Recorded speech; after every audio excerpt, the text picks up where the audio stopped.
पूरे जोर से बोलो, बनाना चाहिए कि नहीं? Yes sir. Yes sir. ऐसे कौन बोलता है? मोदी जी। ऐसे नहीं, पूरा जोर से बोलना पड़ेगा, पूरे जोर से बोलो। बनाना चाहिए। ऐसे बनाना चाहिए। यस। लेकिन ये तब बना था जब ये होता y इज इक्वल टू सिर्फ और सिर्फ x स्क्वायर। लेकिन इसमें जो अगर आप ट्वेल्थ याद होगा तो इसको नीचे शिफ्ट करना पड़ेगा बिकॉज ऑफ दिस मच। अगर नहीं समझ में आ रहा है तो एक काम करता हूं मैं। एट ओरिजिन, देखो ध्यान से, at origin what is x? 0। आ गया answer. At origin what is x खत्म, ये आ गया minus of 2 by epsilon. Answer आ गया। Yes sir. तो इसको हटाओ, इसकी नीड नहीं है, ये तो समझाने के लिए बोला था, ये तो समझाने के लिए बोला था। हमको अच्छे से पता चल गया कि हमारा जो है ना वो ऐसे बनेगा। Please listen carefully, very carefully. अरे आप ध्यान से बनाइएगा पैराबोलिक फंक्शन को, समझ में आया? ओरिजिन पे मैक्सिमम होगा, ये मैं प्रूव कर दूंगा, देखना।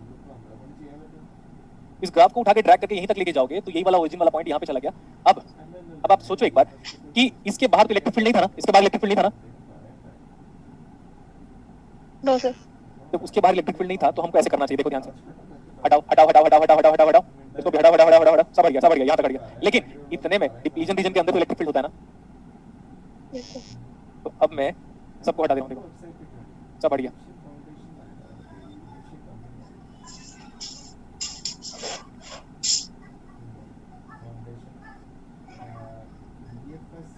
बोलो जल्दी। अब पक्का ये सही है इलेक्ट्रिक फील्ड? ये पैराबोला टाइप नहीं दिख रहा है क्या, कि दिख रहा है? दिख रहा है। नहीं दिखाना पड़ेगा, कैसे बनाऊं कर्व प्रॉपर्ली। अब ठीक है। Yes sir. ये इस ग्राफ का मैक्सिमम वैल्यू कहां पे दिख रहा है आपको? ये पॉइंट जो बना रखा आपने, ये जो पॉइंट जो बना चुका है हम इसी में बोल सकते हैं this is the maximum electric field and maximum electric field is occurring at the junction. और इसी ई मैक्स की वैल्यू कितनी आएगी याद करो, minus of 2 w square by epsilon. और ये नेगेटिव वैल्यू क्या बताता है? नेगेटिव वैल्यू क्या दर्शाता है? बोलो जल्दी यार, बताओ मुझे। डायरेक्शन इसकी मतलब sir very good, very good, very good. Negative electric field, अगर ये पॉजिटिव, अरे यार पॉजिटिव, यही तो पॉजिटिव है, एक्स डायरेक्शन पॉजिटिव, ये आप बोल रहे हो नेगेटिव होना चाहिए, तो हम ऐसे पॉइंट आउट कर लेंगे what is this orange line representing now? The direction of electric field. This is electric field. सही है इतना? बोलो यस और नो। ये ई मैक्स भी आ गया, ठीक है। अच्छा तो ई मैक्स की वैल्यू निकालो, maximum electric field in magnitude निकालते हैं। Let's find out that in magnitude. तो 2 को 2 करो, w इज व्हाट? w कितना गिवन था क्वेश्चन पे? 2 micrometre 2 into 10 power minus micro metre का स्क्वायर डिवाइड बाय 2। एप्सिलॉन कितना होता है? 8.854 into 10 पावर माइनस 12 फैरेड पर मीटर। तो पक्का मीटर की अच्छी बात हो गई। और into 11.8 कौन कैलकुलेट करके बताएगा? कैलकुलेटर से।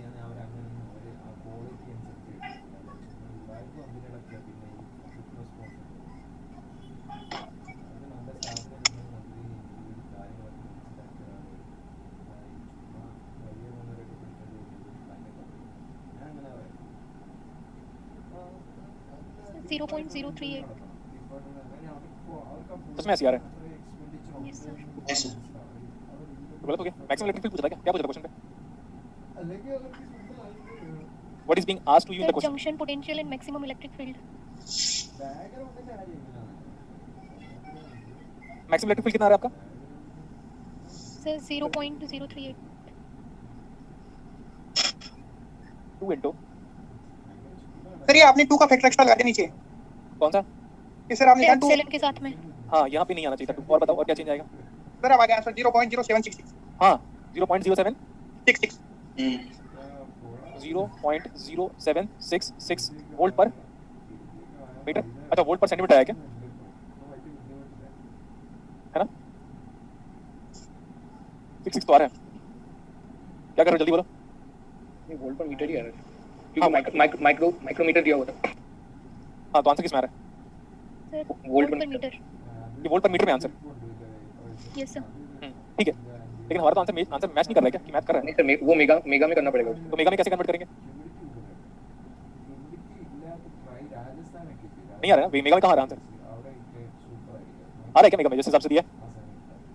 नहीं आ रहा। मेगा वोल्ट्स ना, 2w स्क्वायर बाई एप्सिलॉन। तो करेक्ट है बेटा आंसर। वोल्ट पर सेंटीमीटर। इसकी वैल्यू एक बार कैलकुलेट करना। तो जिस हिसाब से मेरे को लग रहा है फिर इन्होंने गलत कैलकुलेट करके आंसर दिया। आंसर इनका यही आ रहा है, यही वाला सेम, इतना ही वैल्यू है। इसको देखो and tell me this one in 2। इन लोगों ने ये बोल रहे हैं 2 into 10 to the power of -4 मतलब ये कर रहा है सेंटीमीटर में बात कर रहा है, डिवाइड बाई 11.8 इंटू 8.85 फैरेड पर सेंटीमीटर में कन्वर्ट करने के लिए 10 to power of -14।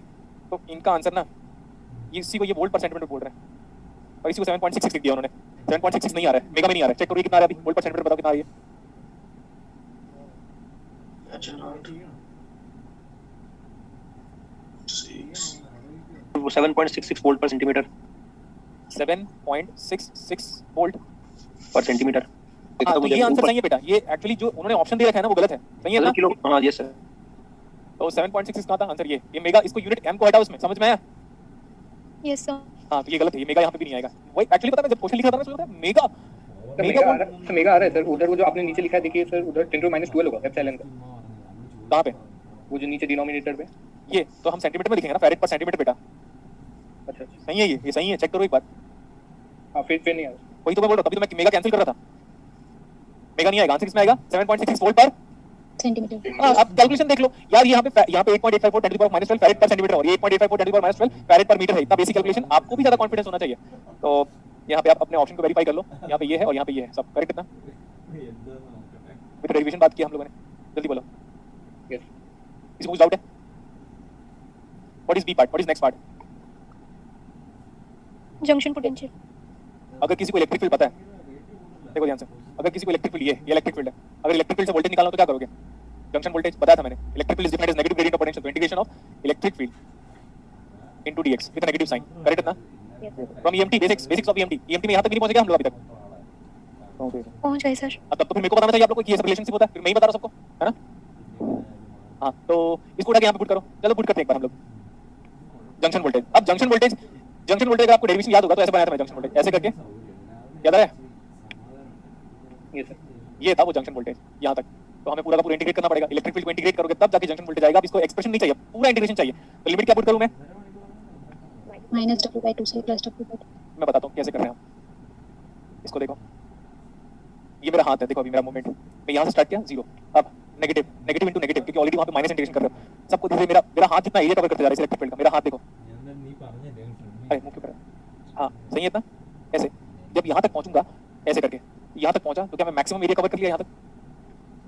Yes sir. This negative into उधर का नेगेटिव कितना आया? पॉजिटिव। बोलो जल्दी। Yes sir. नेक्स्ट वन, ये इवन फंक्शन है क्या? देखो इधर भी उतना उधर भी उतना। Yes sir. Yes sir. तो this junction voltage is equal to, हम डायरेक्टली उसको अलग कर लेते हैं, -2, अब लिमिट विल बी 0 से लेकर w/2 w/2 इनटू इसको देखो, वैसे भी दिखा था x = -x पूरा वही है 8x², एप्सिलॉन को बाहर निकाल लो, -2 टाइम्स ऑफ w² भी अच्छी बात है, and whole multiplied by dx। एक बार में अप्लाई कर दिया।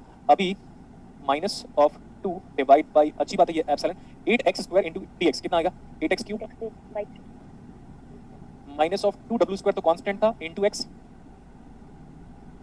ये वेरिएशन है, किस हिसाब से वेरी कर रहा है। लेकिन अब मेरे को जंक्शन वोल्टेज, अब अपनी कॉपी में देखना, मैं ऐसे करके डिराइव करके यहाँ पे गया था, मेरे को यहाँ की वैल्यूज के, यहाँ की वैल्यू से, यहाँ की वैल्यू से, यहाँ की वैल्यू से कुछ फर्क नहीं पड़ता, मेरे को कहाँ का वैल्यू चाहिए, लास्ट एरिया तक निकालूंगा मैं। लास्ट का मतलब ऐसा है कि जस्ट इमेजिन करो कि आपका हाथ ऐसे मूव कर रहा है, छोटा एरिया कवर हुआ, फिर और एरिया और एरिया और एरिया और एरिया कवर अप होते जा रहा है, कवर अप होते जा रहा है, फीलिंग समझो आप ऐसे करके, और वो ऑलरेडी नेगेटिव है और नेगेटिव इनटू नेगेटिव। अब जब मैं यहाँ तक एरिया कवर किया तो पूरा एरिया मिलाकर क्या हुआ? जंक्शन वोल्टेज, और उसी को हम निकाल रहे हैं। यहाँ क्या हुआ? हाँ इंटीग्रेशन, अब एरिया अंडर कर्व निकाल रहे हैं। 8x³/3 बोल रही हूँ। ओके 8x³/3, हाँ अब क्या निकाल रहे हैं हम? अब हम एरिया अंडर कर्व निकाल रहे हैं, क्लियर? Yes sir. हाँ तो अगर हम इसको x को w/2 पुट कर लेते हैं तो -2/एप्सिलॉन, ठीक है, ये हो गया w³/8 हो गया, 8 से 8 कैंसिल हो गया, तो w³/3 हो गया, -2 से 8 w³ अगेन हो गया w³। इंटरेस्टिंग बात होने वाली है अभी। 3 - 1 is 2 and 2 to 4, तो कितना आ गया? 4/3 epsilon 4w³/3 epsilon is the junction voltage of this linearly graded p-n junction. Next one, यहाँ तक फटाफट लिखो तो। नेक्स्ट वन, अगर स्टेप पीएन जंक्शन होता है, देखो बेटा ये वो डेरिवेशन है जो लोग कभी नहीं कराएंगे आपको, कभी भी, नेवर एवर। देखो junction voltage for an abrupt PN junction याद आया? Step PN junction is also referred as abrupt PN junction. Abrupt क्यों? मैं इतना क्यों चिल्ला रहा हूं आप लोग के लिए? देखो सर ये एब्रप्टली बिहेवियर बदल देता है, सडनली ऐसा सट से जंप कर दिया, मतलब suddenly step PN junction, step की तरह बिहेवियर है, सीढ़ियों की तरह बिहेवियर है, स्टेप या एब्रप्ट चेंज। भाई तेरे में इतना चेंज कैसे आया, जैसे मेरे को लोग बोलते हैं, तो वो एब्रप्ट चेंज ही तो हुआ। तो what is this is minus या Q, any parallel with anti, Q and W square divided by 2 epsilon. This formula in general comes for step PN junction and this time the junction voltage for a linearly graded PN junction is looking like. जो भी है हम ऐसे कर सकते हैं. Now जो भी है इसको मैं प्रोपोर्शनल साइन से रिप्लेस कर दे रहा हूँ. Is it proportional to WQ? For a linearly graded and this junction voltage is proportional to W square for step PN junction. For step PN junction. समझ में आया क्या? इतना सारा डेरिवेशन कराया था. मेरे को लगता है आपको अच्छा लगना चाहिए. Yes sir. क्वेश्चन के फॉर्मेट में कराया. और एक और चीज है, जंक्शन वोल्टेज की जो वैल्यू हमने फाइंड आउट किया इसमें फटाफट वैल्यूज पुट कर सकते हो क्या? और फिर देखना आपको क्या पूछा है. जंक्शन वोल्टेज इसमें पूछा हुआ है, वोल्टेज में इसकी वैल्यू पुट करो तो मेरे को बताओ कितना आ रहा है. सर ऑप्शन ए है. क्या आ रहा है? Option A. हाँ तो ये वोल्टेज बताओ ना, वैल्यू कितनी आ रही है न्यूमेरिकली? 10.2. 10.2 वोल्ट. हाँ.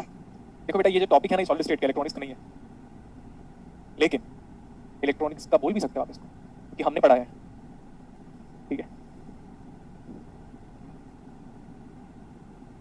बोलो ना जल्दी. Yes sir. हाँ जितने लोग अनम्यूट हो सकते हैं मेरे को बताओ कैसा लगा ये न्यूमेरिकल आपको? सर बहुत अच्छा सर. बहुत ही फंटास्टिक. इससे क्या होगा पता है बेटा, मैं ये न्यूमेरिकल क्यों कराया पता है? देखो इसमें कुछ नई बात नहीं है, हर फॉर्मूला आपको डिराइव करवा दिया गया था. वो भी डिराइव करवा दिया गया था कि electric field is defined as negative gradient of potential. आपने देखना मैंने बोला था फोर्स हम अप्लाई करेंगे तो इलेक्ट्रिक फील्ड के फॉर्मेट फोर्स कंजर्व होगा बिकॉज़ ऑफ डीएलएमएट प्रिंसिपल की कंजर्वेशन ऑफ फोर्सेस जो हम पढ़े थे क्लासिकल मैकेनिक्स जो हमने क्लास 12 में पढ़ा था, तो डीएलएमएट प्रिंसिपल करके हम बोलते थे. तो वो तो हो गया, उसी का यूज करके मैंने इलेक्ट्रिक फील्ड डेरिवेशन कराया था. फिर पॉइसन इक्वेशन करके यूज करके वोल्टेज और electric field with respect to charge density derivation कराया था. और पूरा पीएन जंक्शन पढ़ाने के बाद ये एक न्यूमेरिकल और करा दिया मैंने. तो हम हमारा जो ऐसे बोल सकते हैं कि हमारा जो कांसेप्ट है डायोड का, open circuit PN junction diode का, वो क्लियर हो गया. पी फेट के लिए आप ना पी फेट के दो पेज छोड़ दो. पी फेट के numerical clear, numerical on P FET और 2 पेज स्किप करो.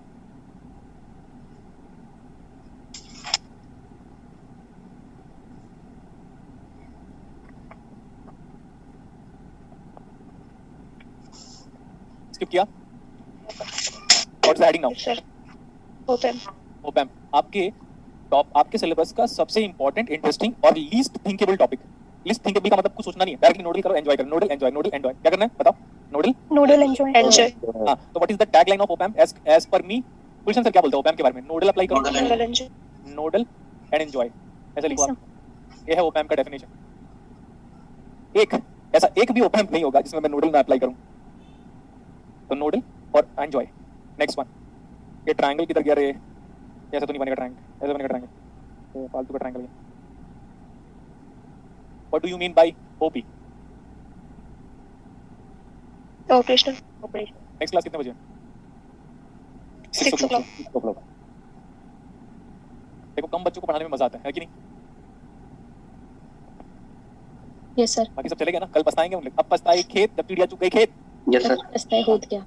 तो ये ओपैम्प क्या बोला मैं, ये क्या है? Operational amplifier. सो एम्पलीफायर का मीनिंग बता दो. एम्पलीफायर का मतलब होता है जिसका output power divide by input power, या तो पावर गेन हमेशा जिसका ग्रेटर देन क्या होगा? 1. ध्यान से देखिएगा, जो हमारा ट्रांसफार्मर है, जो हमारा क्या है ट्रांसफार्मर, घर के बाहर जो ट्रांसफार्मर है, ट्रांसफार्मर एक्चुअली इलेक्ट्रिकल वालों का टॉपिक है, मैं तो नहीं जानता उसको, कम जानता हूँ. तो ट्रांसफार्मर में बेटा जो आउटपुट पावर है ना ट्रांसफार्मर का और जो इनपुट पावर होता है ना ट्रांसफार्मर का, उसका रेशियो कितना आता है? Unity. 1 आता है. तो ऐसा नहीं है कि ट्रांसफार्मर 220 वोल्ट को 440 में कन्वर्ट कर दिया, स्टेप अप ट्रांसफार्मर या स्टेप डाउन ट्रांसफार्मर. ट्रांसफार्मर का इनपुट पावर और आउटपुट पावर क्या होगा? सेम. लेकिन एम्पलीफायर का पावर क्या होगा? Output power divide by input power is always greater than Unity. 1. तो हम एम्पलीफायर को क्या मानते हैं पता है? हम एम्पलीफायर को देखिएगा ध्यान से एक्टिव डिवाइस मानते हैं बिकॉज ऑफ पावर गेन. सुनिएगा ध्यान से, मस्ती के साथ सुनिएगा. जैसे बोलते हैं ना, क्या नाम है उसका? छोड़िएगा.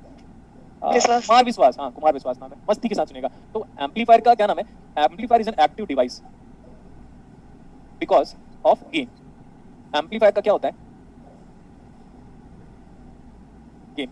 और वो गेन जनरली हम वोल्टेज गेन भी बोल सकते हैं, करंट गेन भी बोल सकते हैं, लेकिन ज्यादा प्रिसाइज अगर आप बोलोगे तो क्या बोलेंगे? Power gain. Power gain. ठीक है, लिखा क्या इतना? Yes sir. जब इसको ओपैम्प को जिस पर्पस के लिए बनाया गया था ना फर्स्ट टाइम पे, तो it performs mathematical operation. Op-amp performs mathematical, basic mathematical operation. Correct इतना? यस. हाँ इधर देखो आप. जो सबसे बड़ा एडवांटेज देखो, ओप एम्प हमारी दुनिया में क्यों आया ये जानना चाहते हो फर्स्ट टाइम पे? Yes, sir. Yes, मैं बता दे रहा हूँ, फिर कोई बता नहीं पाएगा। सब लोग एम्पलीफाई था, ये था, वो था, इधर का उधर घुमा फिरा के कुछ ना कुछ एक्सेप्शन ये था, वो था, किसी ने आया कुछ कर दिया, ऐसे बोलेंगे लोग। लेकिन अब देखो प्रॉपर रीजन बताता हूँ। ये देखो, जब हम बीजेटी को एज एन एम्पलीफायर की तरह यूज करते हैं, बीजेटी एज एम्पलीफायर, तो बीजेटी का जो गेन और जो फ्रीक्वेंसी का बिहेवियर होता है, मैं ये बता रहा हूँ कि क्यों ओप एम्प दुनिया में आया, वजह क्या थी। तो बीजेटी का ना बेटा, लो फ्रीक्वेंसी में गेन एकदम जीरो होता है और हाई फ्रीक्वेंसी में भी गेन क्या होता है? जीरो। जीरो। मैं मैग्नीट्यूड ऑफ गेन के बारे में तो बात ही नहीं कर रहा हूँ, पहली बात। हाँ बस ये अभी के लिए इतना याद रख लो, ये लोअर वाली फ्रीक्वेंसी है, एफएल। ये डिराइव करवाऊंगा मैं आपको। अच्छा, ये थोड़ा बहुत सीधी सरल सी में पढ़ाया देगा। Yes sir. और ये एफएच है। अब सुनो ध्यान से, आपको याद है कि बीजेटी का हम न्यूमेरिकल करते थे, उसमें कैपेसिटर लगा रहता था बाहर। Yes, sir. बाहर की तरफ बीजेटी में Yes, sir. कैपेसिटर लगा होता था। तो गेन फॉल्स, फॉल्स मतलब कम हो जा रहा है, gain falls due to coupling capacitor. जितने कैपेसिटर को आप बीजेटी में ओपन सर्किट करते थे, सब कैपेसिटर क्या था? Coupling capacitor. Coupling capacitor. और देखो, मैं कभी भी कुछ भी पढ़ाता रहता हूँ, आप ध्यान से सुनते रहिएगा, देखिएगा। एक स्टूडेंट ने डाउट पूछा था, कुछ याद आया आज की क्लास में? Yes sir. Yes sir. तो मैंने उस टाइम पे ये बोला था, बेटा यही सब कैपेसिटेंस की वजह से, जिसका नाम है इंटरनल या parasitic capacitance, gain reduces at high frequency. Yes. ये देखो, ये जो हाई फ्रीक्वेंसी में जो गेन की कमी हो रही है, वो गेन क्यों फॉल हो जा रहा है नीचे? Gain falls due to internal capacitance, due to internal capacitance. Correct इतना? Yes. Yes sir. क्या क्या होगा वो? सी बेस से लेकर एमीटर तक का जंक्शन कैपेसिटेंस, सी और क्या होगा? सीबी, सी बेस एमीटर, और फिर एमीटर बेस। अच्छा वही तो वही है, सीबी। इसको हम सी पाई बोलेंगे। कैसे? याद करो, क्योंकि इसी को आर पाई बोला था कल की, आर बी को। Yes, sir. Yes sir. तो C pi C mu is equal to C B, इसको हम बोल सकते हैं, ये जो है ना वो सी बी सी है, बेस से लेकर कलेक्टर तक का जंक्शन कैपेसिटेंस। स्मॉल लेटर क्यों यूज कर रहा हूं? Because of high frequency variation. Next one, एक और क्या होगा? सी कलेक्टर एमीटर। कलेक्टर एमीटर, सी सी हो गया ना? Yes sir. तो अब आप ये याद रखो बेटा, ये इसका डेरिवेशन भी है मेरे पास, आप बिलीव कर सकते हो? मेरे पास डेरिवेशन लिखा हुआ है इसका, रिसेंटली डिराइव कर रहा था। मैं अपने आपको ये बता रहा था कि कल के डेट में कोई बच्चा मेरे से ना पूछे कि भाई साहब गेन क्यों फॉल होता है, तो इंटरनल कैपेसिटेंस की वजह से। अब ध्यान से देखो और सुनो, और जितना मैं जानता हूं सब बता देता हूं। ये जो है ना, अक्सर आप देखोगे ये जो कपलिंग कैपेसिटर है ना बेटा, ये माइक्रोफैरड में गिवन होगा न्यूमेरिकल में। देखिएगा मोस्ट ऑफ द टाइम पे, mostly almost most of the time पे, in general it is being expressed in which unit? Microfarad. हां, और इधर देखो सी पाई सी म्यू है ना, ये जो सी म्यू होता है ना, जितना मैं याद कर सकता हूं वो 100 पिकोफैरड इन जनरल होता है, और ये वाला जो है ना वो 3 पिकोफैरड होता है। तो देखो अब पिकोफैरड जनरली नैरो फैरड से कम होगा। कौन सा? Internal capacitance. और जो कपलिंग कैपेसिटर है वो कितना होगा? तो आप एक बार सोचो, मैं आपको यहीं पे थोड़ा सा आइडिया देता हूं। मैं ज्यादा हो जा रहा है क्या? No, sir. तब तो पढ़ाया कैपेसिटर के बारे में। चलो एक काम करते हैं, हम यहाँ पे एक्सी निकालते हैं, X C is equal to 1 upon omega C. Yes sir. Yes, sir. हाँ, तो अगर ये फ्रीक्वेंसी बहुत ज्यादा हाई है और ये कैपेसिटेंस की वैल्यू पिकोफैरड में पुट करोगे, तब XC reactance offered by the capacitor at very high frequency, where capacitor itself is a very small value. देखो, capacitance itself is a very small value, in that case omega it should be very high in order to make that reactance as high. तो यहाँ पे ये वाली वजह आ जा रही है। तो आप देखोगे बीजेटी का सबसे बड़ा ड्रॉबैक क्या है? लो फ्रीक्वेंसी में गेन क्या होता है बीजेटी का? देखो बहुत कम है क्या? Yes sir. Yes. और हाई फ्रीक्वेंसी में बीजेटी का गेन क्या है? वो भी कम। Yes. बीजेटी का जो गेन है वो हम कहां से लेकर कहां तक लेंगे? एफएच से लेकर FL. एफएल तक। इसको लिखो mid band gain. Mid band gain मतलब मिड बैंड गेन के बारे में बोलेगा तो क्या लिखोगे? Maximum gain offered by BJT with in the bandwidth. और यहां से लेकर यहां तक को क्या बोलेंगे हम? बीजेटी का बैंडविड्थ। बैंडविड्थ। सही है? Yes sir. क्लास का टाइम हो गया क्या?